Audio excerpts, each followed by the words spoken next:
Mas quem voltou, na verdade, foi o Allan Kardec. Exatamente. Verdade. Voltou no sentido de ter feito um gol, não é que jogou bem. Entrou, fez o gol e tal, mas ressurgiu das cinzas, né? Ressuscitou. Ressuscitou, exatamente. Ressuscitou, fica melhor para o Allan Kardec. O Allan Kardec, agora, ressuscitou.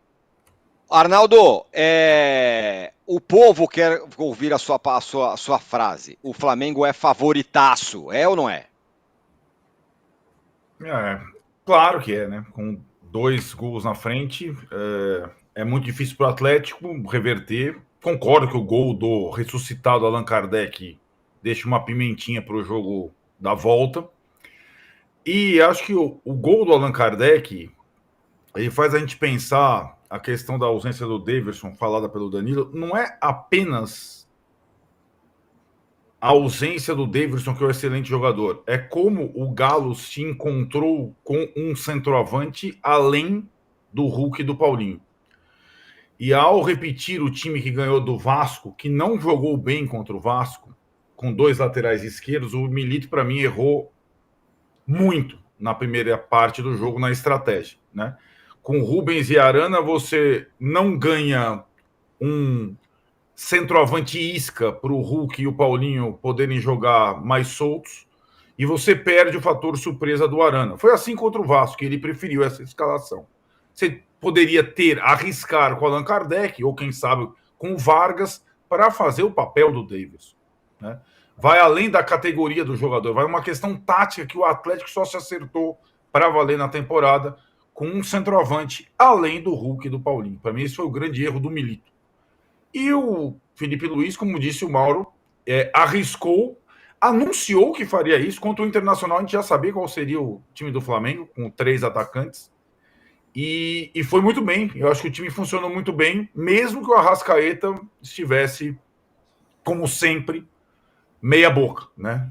O Alcaraz entrou e o time continuou jogando bem e tudo mais.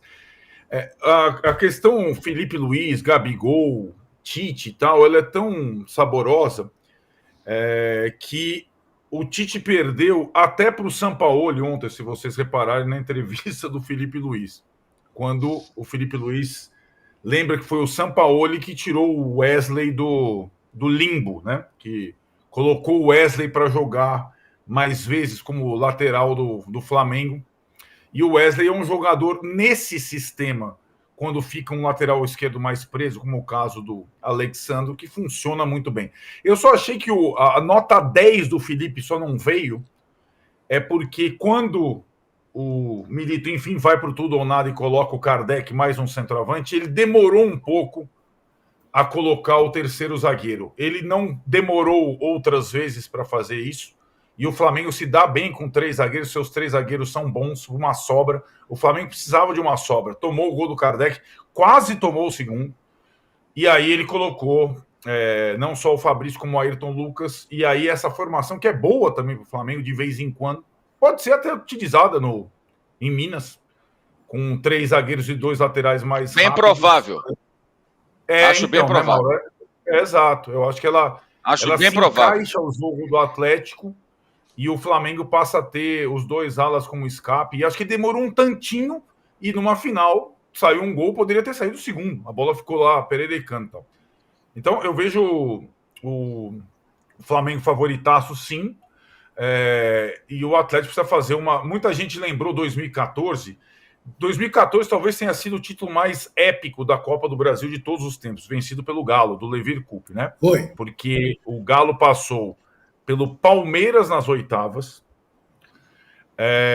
por Corinthians e Flamengo na sequência, tendo perdido os 2 primeiros jogos de Corinthians e Flamengo por 2-0 como visitante, e pelo Cruzeiro, seu maior rival na final.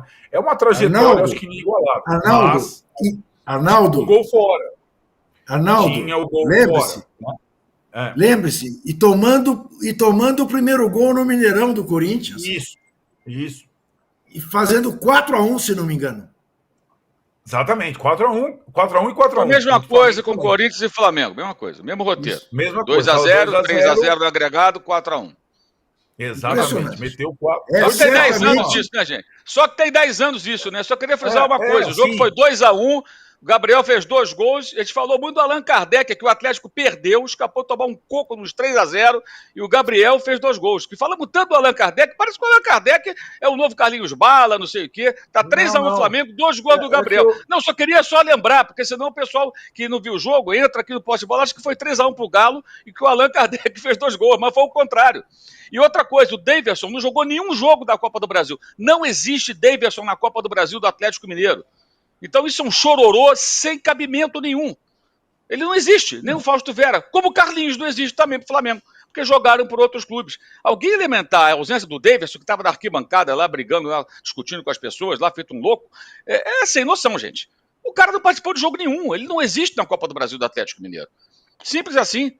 Isso parece a mesma coisa que o corintiano reclamar que foi eliminado da Copa do Brasil, isso é um Depay. O Depay não existe na Copa do Brasil porque não foi inscrito. Contrataram depois. São umas coisas assim que eu não consigo realmente entender. Alguém lamentar a ausência de alguém que não existe naquela competição, naquele elenco. Não está inscrito. Ponto. Acabou. Loucura isso. Meu Deus, é muita vontade de choramingar. Por isso que eu estou tentando dizer há meia hora que talvez o erro do Milito tenha sido não colocar um centroavante qualquer, pode ser eu, no lugar do Daverson, e não 2 laterais esquerdos. Né? Eu não cheguei no Gabigol. Ainda não consegui. Vou tentar. O Gabigol, eu acho que a questão ontem é uma situação que a gente talvez imaginasse que ele não fosse mais capaz de jogar nesse nível, por não ter jogado em 2 anos, não ter dado nenhum sinal do que ele deu ontem em 2 anos. De fato, ele teve a atuação dele, não foram só os 2 gols à la Gabigol mesmo. Aquele segundo gol dele, a canhotinha cruzada na bochecha da rede, não saía há muito tempo. E ele se movimentou bem, ele deu opções, tanto que a gente, aí sim, hoje, não discute tanto, hoje, na segunda-feira, após a primeira final, a ausência brutal que o Pedro faz no time. Porque ontem ele teve, Gabigol, uma tarde de centroavante do nível que é do Pedro, da disputa que eles tinham sempre, e que nos últimos 2 anos pareciam ser jogadores de prateleiras diferentes, né? O Pedro muito melhor do que ele. Então o Gabigol acho que está de volta sim, e para manter ou não, seja no Flamengo ou outro clube, vai depender mais dele. Nunca teve uma lesão grave, nunca teve uma coisa que o impedisse, ao contrário do Pedro, que já teve 2 lesões sérias no joelho. Então vai depender mais dele do que dos outros. Muito bem. Só fazer uma coisa, âncora, rapidinho. Ontem o Felipe Luiz mesmo admitiu que ele escala o Gabriel porque ele não tem outro. Então a gente não pode também perder a referência de que o Gabriel foi banco o ano inteiro porque não havia como ele entrar no lugar do Pedro, no lugar do Luiz Araújo ou do Everton Cebolinha. Eu vi ontem pessoas... O pessoal esquece, não tem memória. Quem escalaria o Gabriel titular com todos esses caras à disposição? Se o Tite fizesse isso, ou algum outro treinador, seria maluco. Ele foi reserva porque, se você quiser a lista dos jogos, das finais que ele foi mal, é enorme. Tem Supercopa ele foi bem, Recopa, Taça Guanabara, Carioca, Mundial de Clubes que ele foi mal, 2 Libertadores, jogos decisivos, Copa do Brasil do ano passado contra São Paulo. E ontem ele reapareceu. E o próprio técnico admitiu. O 9 que eu tenho, disse ele, é o Gabriel. Então ele insistiu e acertou. Palmas para o Felipe Luiz.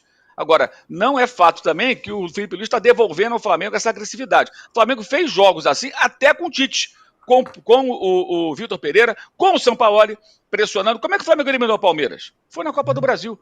Então, assim, eu acho que é ruim para o Felipe Luiz quando se coloca um rótulo como se ele fosse o transformador do Flamengo. Não é. Não é isso. Embora ele tenha um ótimo começo e possa ganhar um título. Isso não é desvalorizá-lo. Pelo contrário. Apenas eu acho que é importante frisar que esse tipo de jogo, um jogo mais agressivo, e que não é para jogar sempre assim também. Contra o Inter, no final do jogo, tivesse recuado um pouquinho mais, talvez não tomasse aquele gol com a defesa toda aberta, com a sequência de erros que aconteceu. E domingo ele vai ter que ter muitos cuidados defensivos. É um jogo que para você ter uma defesa sólida. Por isso que eu concordo com o Arnaldo. Talvez os 3 zagueiros possa ser uma boa estratégia, se não de saída para o decorrer do jogo, dependendo do andamento da partida.